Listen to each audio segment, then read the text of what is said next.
Merci Gilles. On va passer. Donc on a fait les 3 séquences de hier après-midi. On reprend les séquences de ce matin.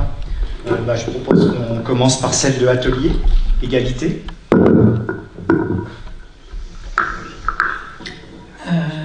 Alors, nous, on avait choisi de faire un atelier sur l'égalité parce que souvent les collègues nous disent que c'est vraiment le sujet parfait. Si on est convaincu, on sort d'une conférence encore plus convaincu, et si on n'est pas convaincu, la conférence nous passe au-dessus de la tête.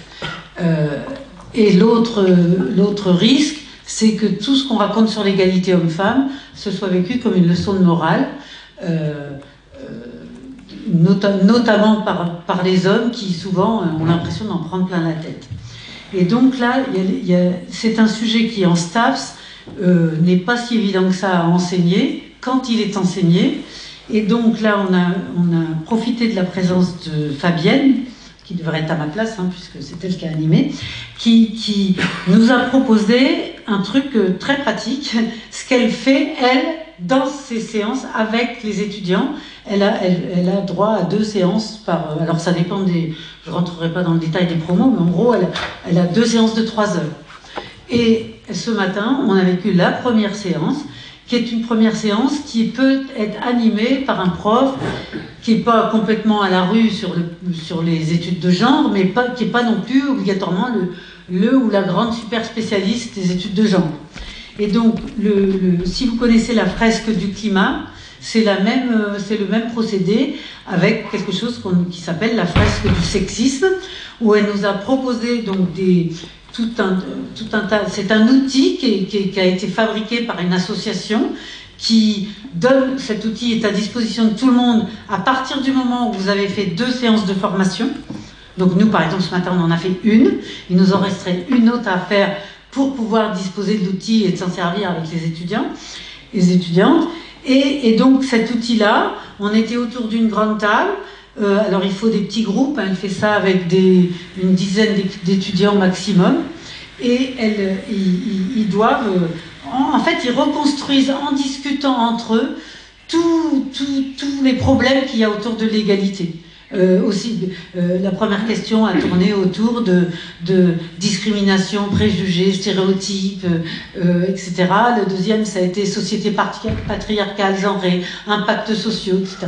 Ensuite, il y a eu une petite séquence où on devait dire un souvenir par rapport à une injonction, par rapport à notre genre. Voilà, tout un tas de petites situations qui sont assez faciles à mener par le prof, puisque c'est les étudiants qui discutent entre eux et qui essayent de reconstruire la fresque au fur et à mesure. Et le processus est largement aussi important que le résultat. Et ça nous a permis de... Alors, je ne pense pas que ce matin, dans notre groupe, les gens ont appris beaucoup de choses du point de vue du genre, mais je pense que ça permet vraiment de dédramatiser la façon dont on peut aborder ces questions-là. Moi, je pense que je m'en servirai au plan syndical, par exemple. C'est très facile d'utilisation et ça permet de faire émerger les problèmes d'égalité garçons-filles avec des étudiantes qui peuvent être éloignées ou avoir des idées bien préconçues là-dessus.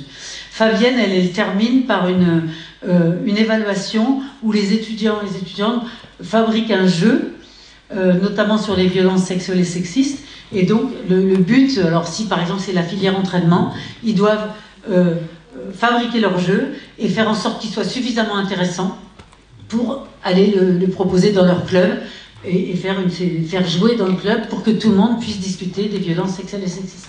Donc moi, voilà, je pense qu'on était tous assez intéressés par la démarche parce qu'elle est à la fois très pratique et elle permet de ne pas mettre en danger le prof sur un sujet qui parfois peut faire partir en vrille les étudiants.